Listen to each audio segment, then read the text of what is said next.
From the 16th to the 19th century, during the expansion of colonial powers dividing up the Asian territories, Malaysia was under the control of the Dutch.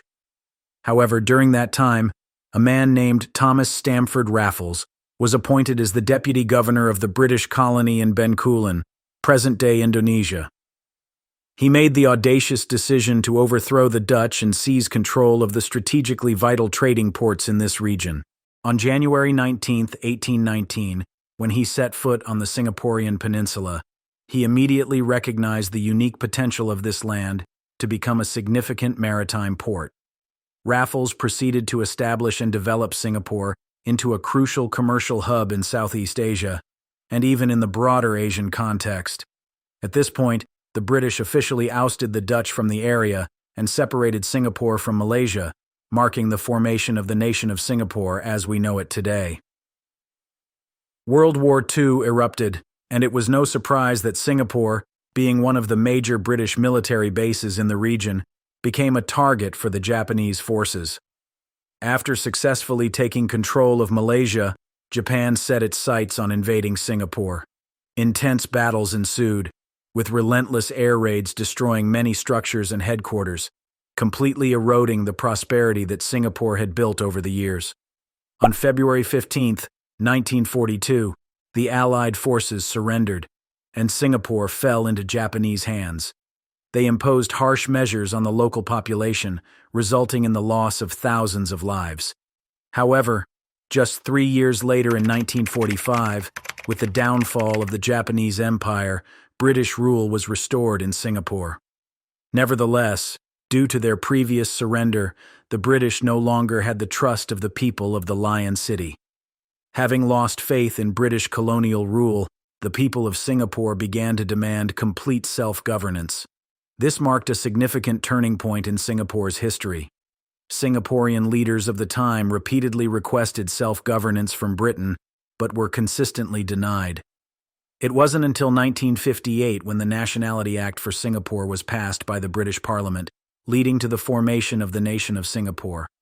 A new Legislative Assembly general election was held, with a resounding victory for the People's Action Party, PAP.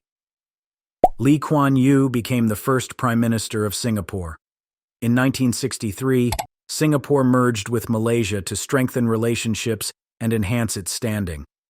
However, due to policy disagreements and conflicts, the merger was not successful, leading to Singapore's separation from Malaysia just 2 years later. Singapore became an independent nation with its own democratic government and full sovereignty, as it stands today. With a mere 725 square kilometers of land, no natural resources, no clean water supply, and no arable land, Singapore has managed to develop a robust economy, high employment rates, and longevity compared to many larger nations.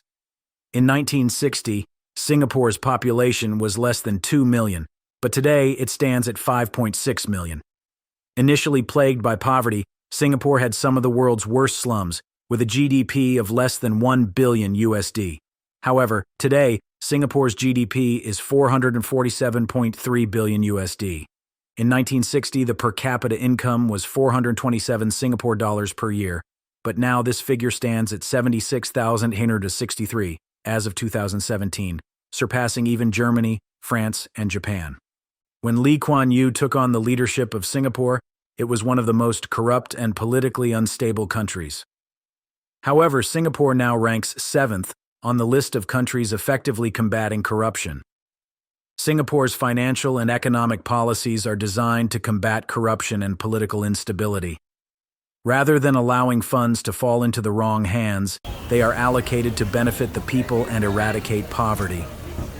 All supplementary funds are utilized to transform Singapore into a successful nation, surpassing many Asian and European countries. Lee Kuan Yew restricted the activities of foreign banks and prevented the internationalization of the Singapore dollar. As a result, international companies had to take advantage of this opportunity to establish themselves in Singapore. This leader also emphasized the development of the technology sector, making Singapore the regional hub for many international companies.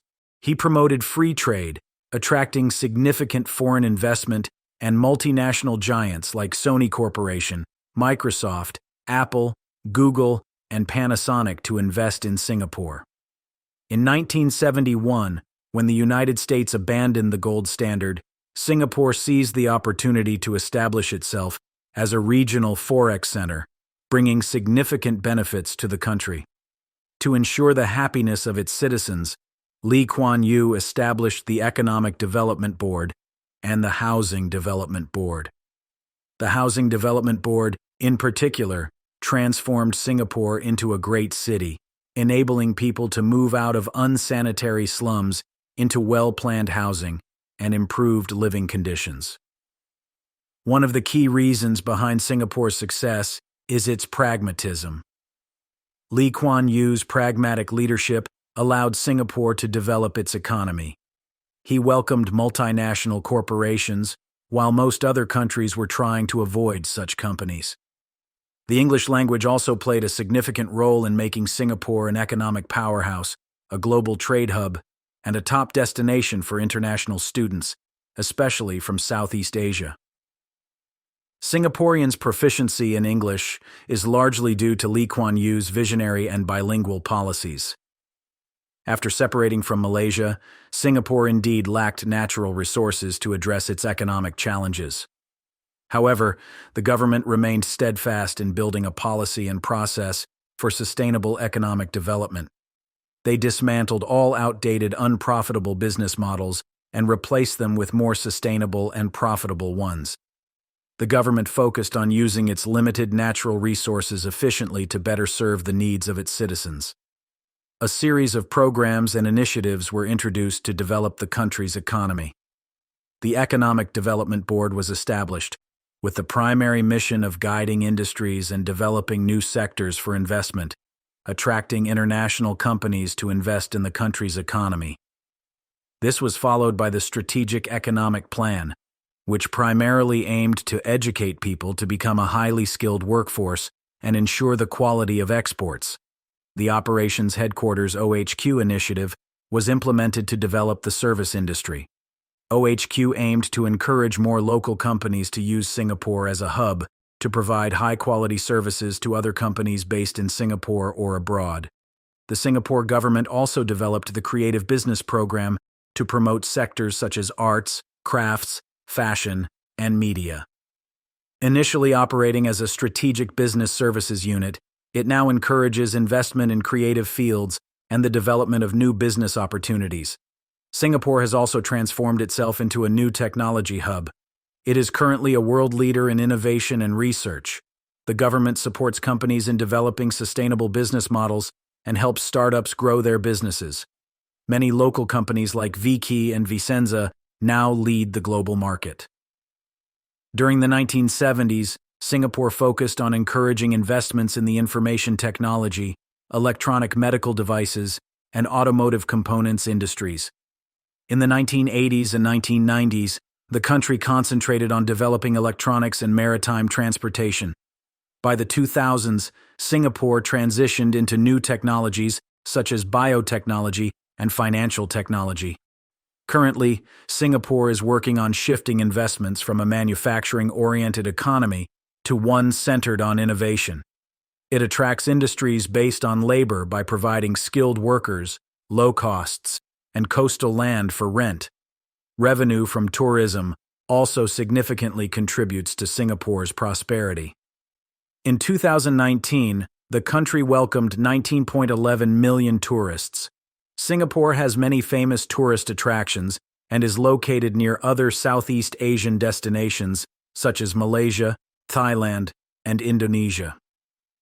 Many tourists pass through Singapore to reach other countries in the region. With a strong and stable economy, Singapore has the lowest unemployment rate in Asia. Foreign investment in Singapore continues to grow, and international companies continue to use Singapore as their primary hub.